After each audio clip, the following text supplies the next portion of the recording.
Necromancers. Bab 70 sampai dengan 73. Babak 70, beberapa orang memanggilnya Raja Yama. Pihak lain tidak menanggapi dan tetap membosankan. Wu Heng mengerutkan kening dan bertanya lagi, benarkah?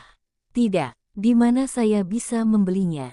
Bagaimana saya bisa tahu? Persetan. Jika dia tidak memilikinya, di mana lagi dia bisa membelinya di kota Blackstone? Melihat sekeliling pasar gelap, matanya tertuju pada konsorsium lambang ular. Berdiri, berjalan mengitari kerumunan, dan langsung menuju lantai 2. Di kamar pribadi, pria paruh-baya berjanggut lurus tersenyum dan memberi hormat, "Tamu, ada yang bisa saya bantu? Saya ingin membeli buku keterampilan." "Tamu, apakah kamu tahu namanya?" Pria paruh-baya itu terus bertanya. Wu Heng mengangguk. Medan Perang Mayat, buku sihir necromancy. "Baiklah Pak, saya akan mencatatnya untuk Anda, dan kami akan mengambilnya dari cabang sekitar secepatnya. Jika tidak, kami akan mentransfernya langsung dari kantor pusat kami." "Untuk berapa lama?" "Jangan seperti mayat yang didapat, sudah lama tidak ada kabar." Buku keterampilan tidak sulit untuk diangkut, dan persyaratannya tidak terlalu tinggi. "Hasilnya dapat diberikan kepada Anda dalam waktu 3 hari. "Baik," Wu Heng mengangguk puas. Skill ini merupakan skill tingkat tinggi dan sangat langka di pasaran, sehingga harganya akan relatif tinggi. "Berapa harganya?" "Anda perlu membayar deposit sebesar 30 koin perak. Harga keseluruhan selanjutnya tergantung pada biaya spesifik transportasi dan perolehan, tetapi harus dalam 120 koin perak." "Oke. Saya bisa menerimanya." Wu Heng langsung menyetujuinya. Di sampingnya, Basen dengan senang hati memberikan uang. Pria paruh-baya itu menerimanya dengan hormat, mengisi surat kuasa dengan terampil, lalu mencapnya dengan lambangnya. Setelah diproses, Wu Heng berdiri lagi dan berjalan menuruni lantai 2. "Saya tidak punya niat untuk melanjutkan berbelanja, jadi saya keluar dan pergi." Pabrik perbaikan mobil Xiaodong. Setelah beberapa orang makan enak, mereka merakit radio yang mereka bawa kembali. Saat suara radio terdengar dari dalam, semua orang juga tersenyum. Bagaimanapun, itu adalah tugas yang diberikan oleh kerangka. Jika Anda tidak melakukannya dengan baik, jangan bunuh mereka juga karena marah. "Hari ini saya mendengar dari Li Yahong tentang pria yang membawa kerangka untuk memburu zombie cacat dan mayat. Itu sangat menakutkan. Baiklah, ayo kita pergi dan melakukan urusan kita sendiri. Tombak besi akan meluangkan waktu untuk memproduksinya, dan kita akan mendapatkan lebih banyak makanan ketika saatnya tiba, dan kita tidak perlu kelaparan langsung." Beberapa pria berdiri, dan salah satu dari mereka tiba-tiba berkata, "Saudari Hong, bahan bakarnya tidak banyak lagi. Gunakan dulu, ayo keluar dan cari beberapa saat sudah habis." "Bagus." Setelah orang-orang lainnya keluar, Li Yahong terus menatap Wang Ke dan berkata, "Kita hanya berlima. Kamu dan aku, dan kakak perempuan tertua sekarang akan tinggal bersama di malam hari. Kondisinya seperti ini. Lalu kita lihat apakah ada yang bisa kita lakukan." "Bisa. Jika Anda bisa membantu, tolong bantu. Jika tidak, tonton saja radionya." "Baik, terima kasih, Saudari Hong." Wang Ke berkata dengan sedikit menahan diri. Tidak ada yang bertanya apakah ada saudara atau semacamnya. Hari-hari terakhir telah berlangsung begitu lama, dan semua orang tahu persis apa yang sedang terjadi. Menanyakan hal itu hanya membuka kembali bekas luka. "Saudari Hong, apakah orang yang bisa memimpin kerangka adalah negara adidaya yang disebutkan di radio?" Wang Ke bertanya dengan suara rendah. "Seharusnya begitu," jawab Li Yahong. "Apakah kamu juga diselamatkan olehnya?" "Simpan." Li Yahong menggelengkan kepalanya. "Tidak, kami baru saja bertemu. Dia memberi kami makanan dan kami membuatkan beberapa peralatan untuknya. Itu bisa dianggap sebagai hubungan kerjasama. Apakah dia akan menyakiti kita? Mungkin tidak, tapi usahakan menjaga hubungan damai. Kami masih mengandalkan dia untuk menyediakan makanan." "Oh." Keduanya sedang mengobrol dengan suara pelan, dan tiba-tiba terdengar suara dari pita frekuensi radio, bertanya, apakah teman Anda dari rumah sakit kedua masih di sana? Jika Anda bisa meninggalkan gedung rumah sakit dan pergi ke gang 500 meter ke arah timur, kami dapat menjemputmu. Pergi. Keduanya mengobrol tiba-tiba menjadi sunyi. Tampaknya panggilan bantuan dari rumah sakit kemarin masih memainkan peran tertentu. Dokter juga merupakan profesi yang sangat penting dalam lingkungan ini. Beberapa tim penyintas bersedia mengambil risiko dan menghilangkannya. Tentu saja, hal pertama yang harus dilakukan adalah bisa keluar dari rumah sakit. Kecuali tentara datang, tidak ada yang bisa bergegas ke rumah sakit. Tidak ada yang menjawab di sini, dan suara seorang pria datang dari perangkat, tidak ada yang menjawab, sesuatu mungkin telah terjadi. Tempat-tempat seperti rumah sakit padat penduduknya, dan sulit untuk bertahan hidup. Hei gelombang, sialan dunia. Wangke memandang Li Yahong, yang mengangguk. Wangke mengambil mikrofon yang agak retro dan berkata, saya dari rumah sakit nomor 2 dan saya telah diselamatkan. Dia tidak menyebutkan kami, hanya aku. Saya tidak tahu bagaimana menjelaskannya.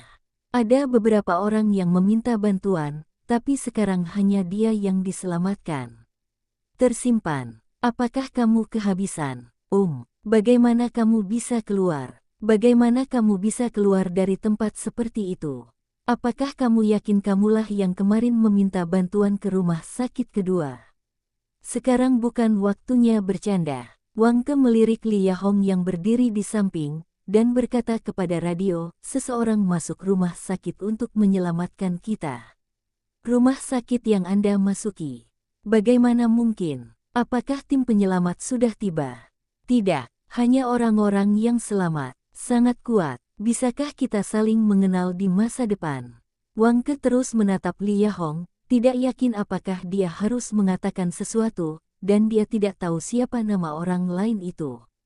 Li Yahong berkata dengan lembut, saya hanya tahu bahwa beberapa orang memanggilnya Raja Yama. Wangke mengerutkan kening, tetapi memikirkan kerangka dan hantu di sekitarnya. Saya merasa nama ini sangat tepat, tetapi dia tetap mengangkat mikrofon dan berkata, beberapa orang memanggilnya Raja Neraka. Radio menjadi sunyi. Semua orang yang selamat yang mendengarkan saluran ini tercengang di kursi mereka pada saat yang bersamaan. Raja Yama, seseorang sebenarnya memberiku nama ini.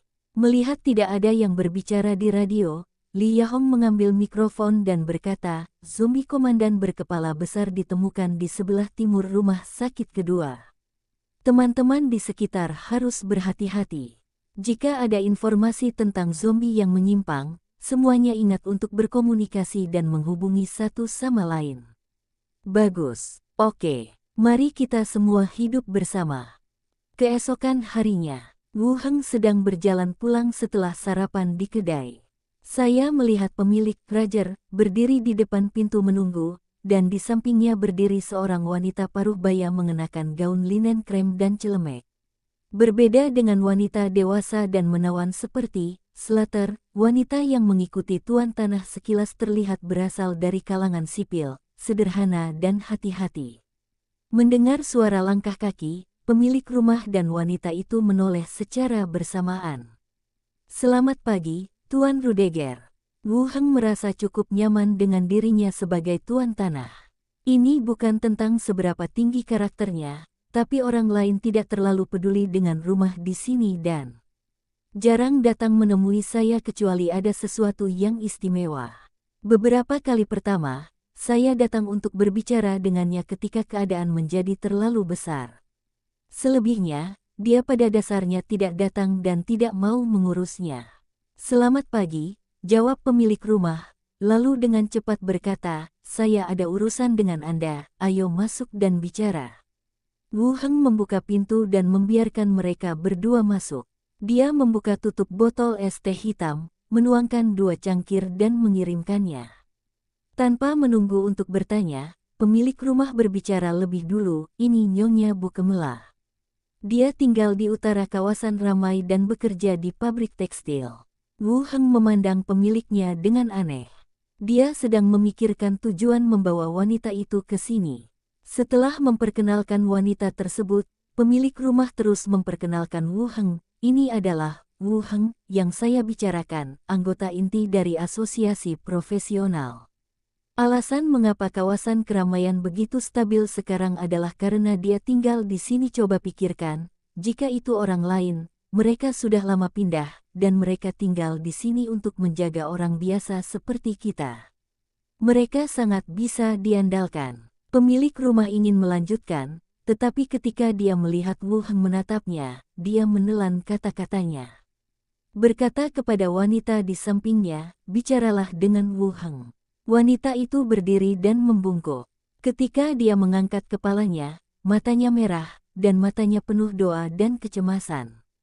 Tuan Wu Heng, saya harap Anda dapat membantu saya.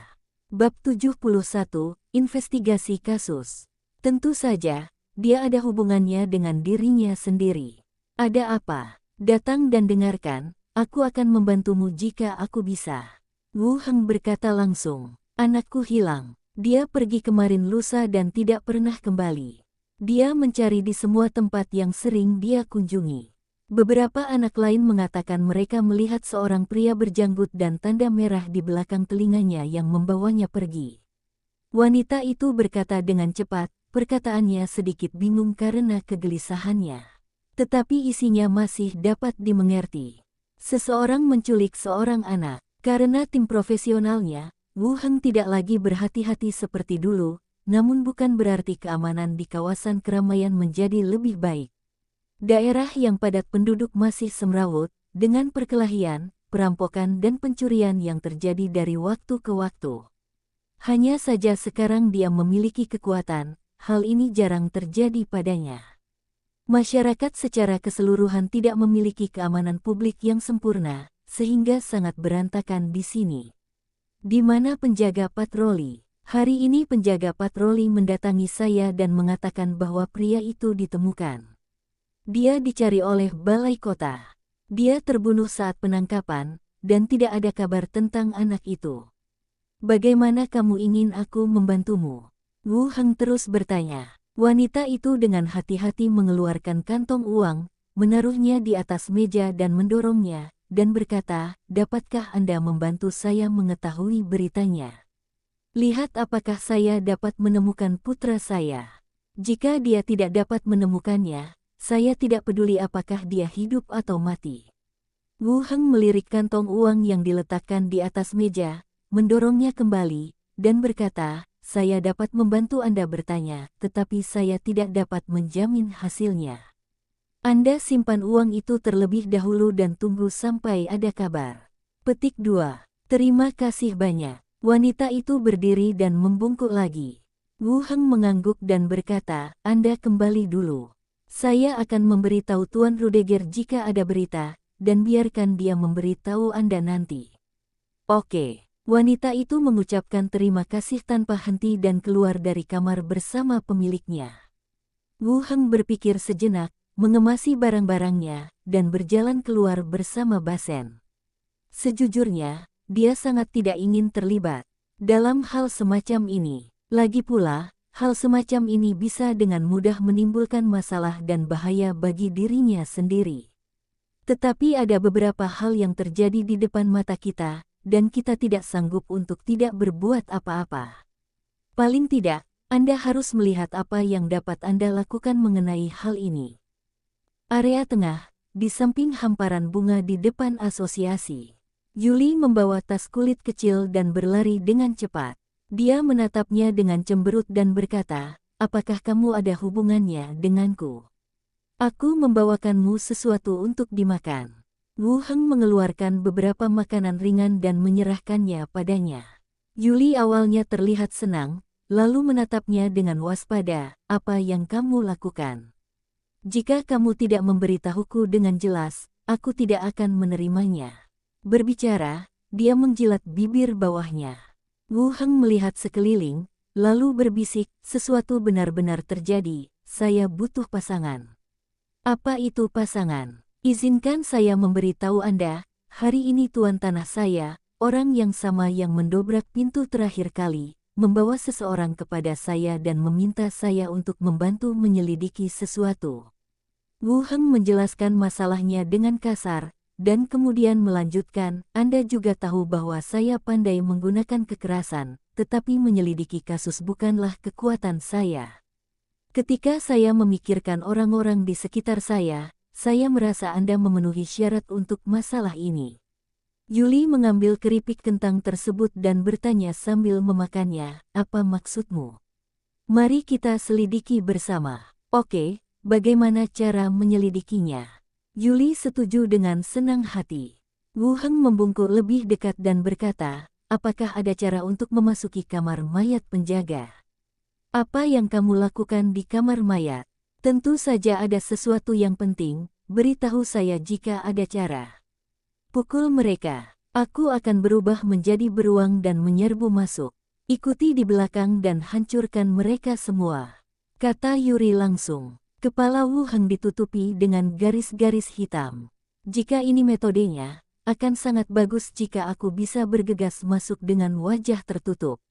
Apakah ada cara lain yang tidak akan menimbulkan masalah bagi kita nanti?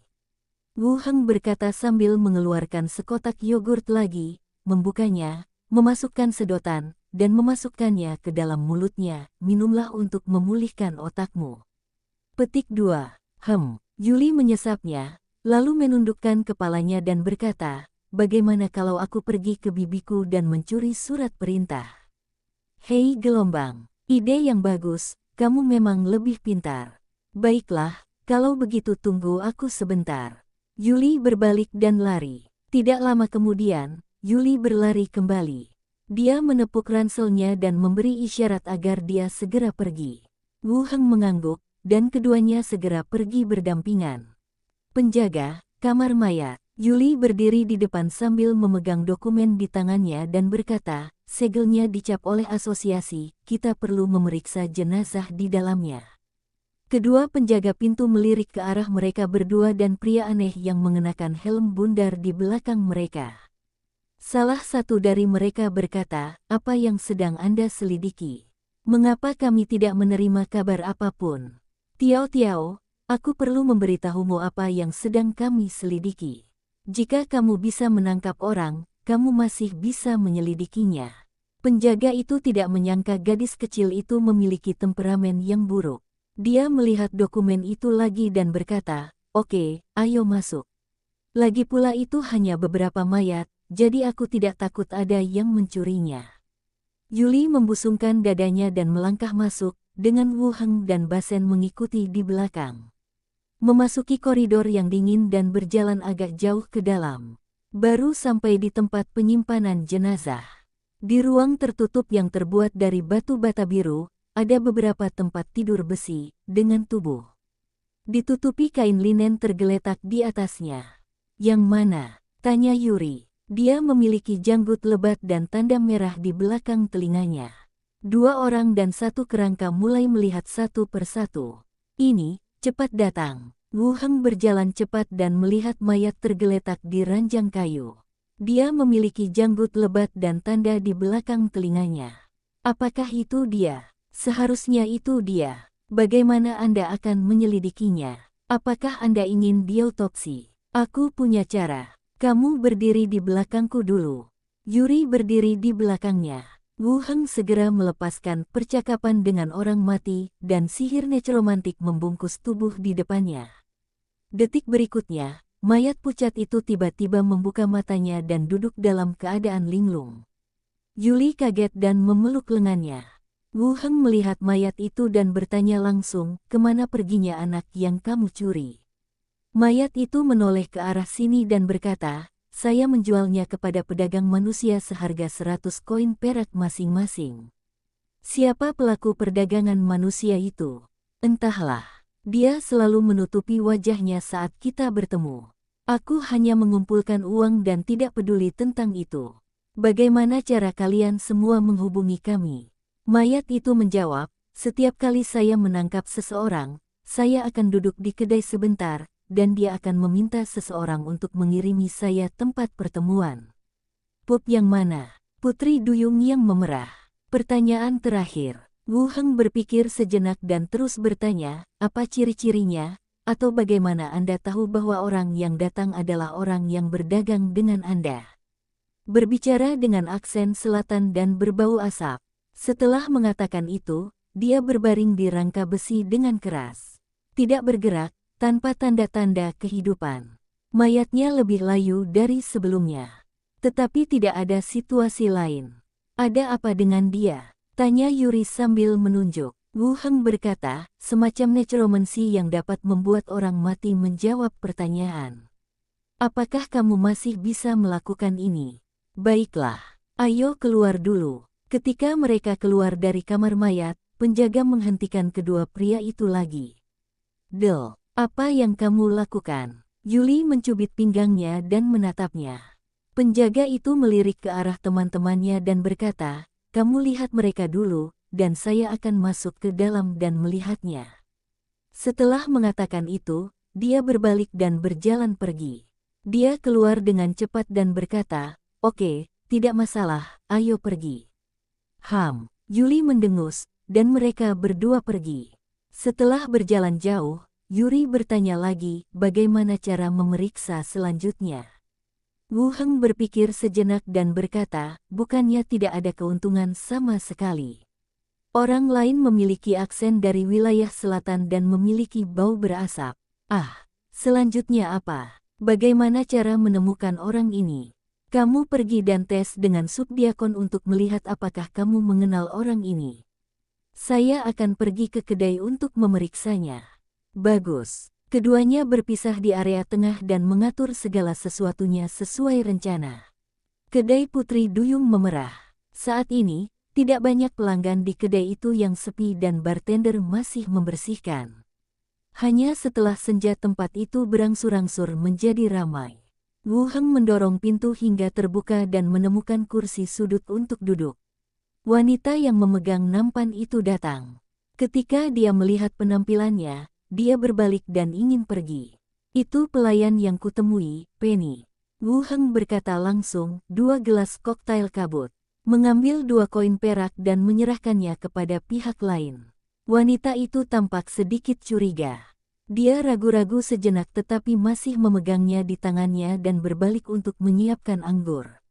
Segera, seorang wanita datang membawa minuman. Tamu, koktail yang Anda pesan.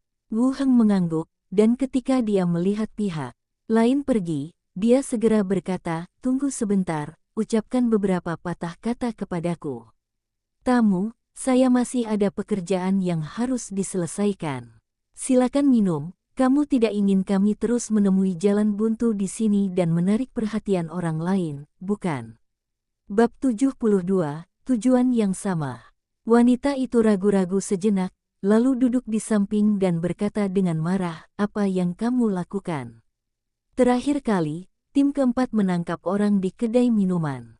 Wu Heng datang untuk menanyakan informasi dan mendapatkan beberapa informasi dari mulutnya. Meskipun tidak ada yang tahu, dia tidak ingin terlibat. Memberikan intelijen kepada penjaga dan tim profesional akan dibenci oleh kelompok tentara bayaran dan beberapa geng. Pada saat itu, pekerjaan di kedai tidak dapat dilakukan lagi. Ini bagianmu dari yang terakhir kali. Sebuah kantong uang disodorkan ke tangannya dari bawah meja. Mata Benny sedikit terbelalak saat merasakan kantong uang yang berat di tangannya. Apa maksudmu? Tidak ada yang tahu imbalan dari memberikan informasi terakhir kali, jangan khawatir. Wu Heng mendekat dan berkata dengan lembut. Seseorang memperhatikan apa yang terjadi di sini. Dia menoleh dan berteriak, Benny, ada apa? Benny memaksakan senyum di wajahnya yang acuh tak acuh, tidak apa-apa, aku seorang teman, aku akan minum bersamanya. Melihatnya adalah kenalan, jadi tidak ada yang terus memperhatikan hal ini. Tetapi tangan Penny yang berada di bawah meja masih memegang erat kantong uang itu dan tidak melepaskannya. Apa yang ingin kamu lakukan? Jangan sakiti aku. Penny menyimpan kantong uang itu dan berkata langsung, saya tidak bisa menyakiti Anda. Wu Heng melanjutkan, pernahkah Anda memperhatikan seseorang yang berbicara dengan aksen selatan dan selalu berbau seperti asap? Kemungkinan besar dia adalah laki-laki. Benny mengerutkan kening dan menggelengkan kepalanya. Pikirkan baik-baik, Wu Heng melanjutkan. Kamu juga tahu kalau tempat seperti pub itu berantakan, dan tidak ada kesempatan untuk ngobrol kecuali memesan minuman, apalagi mencium bau apapun. Di tempat seperti kedai minuman, segala macam bau bercampur. Memang sulit menemukan orang berdasarkan baunya. Kemudian Penny melanjutkan, tetapi saya mendengar bahwa memang ada sekelompok tentara bayaran dari wilayah selatan. Mereka menyewa gudang di distrik gudang di sebelah barat. Mata Wu Heng berbinar dan dia terus bertanya, apakah ada informasi lain? Tidak, hanya itu yang saya tahu. Terima kasih. Wu Heng berdiri dan berjalan keluar. Benny menyimpan kantong uang dan berjalan menuju tamu baru dengan nampan di pelukannya. Malam tiba di distrik gudang distrik barat. Wu Heng, Yuli dan Basen dengan cepat melewati gang-gang yang saling bertautan. Apakah kamu yakin kamu di sini? Kata Yuri. Setelah makan malam, keduanya bergegas berdasarkan informasi yang diberikan oleh Penny. Entahlah, ayo kita periksa dulu. Bagus. Mengobrol dengan suara rendah, dia dengan cepat berjalan melewati gang. Hanya, pada saat saya baru saja keluar. Hore! Beberapa burung mendekati posisi dua orang tersebut, hinggap di atap, atau melayang di udara. Itu burung penjaga hutan, kita ketahuan, bisik Yuri. Pada saat yang sama, langkah kaki terdengar dari satu sisi. Wu Heng langsung mencabut senjatanya, dan Yuli juga siap bertarung.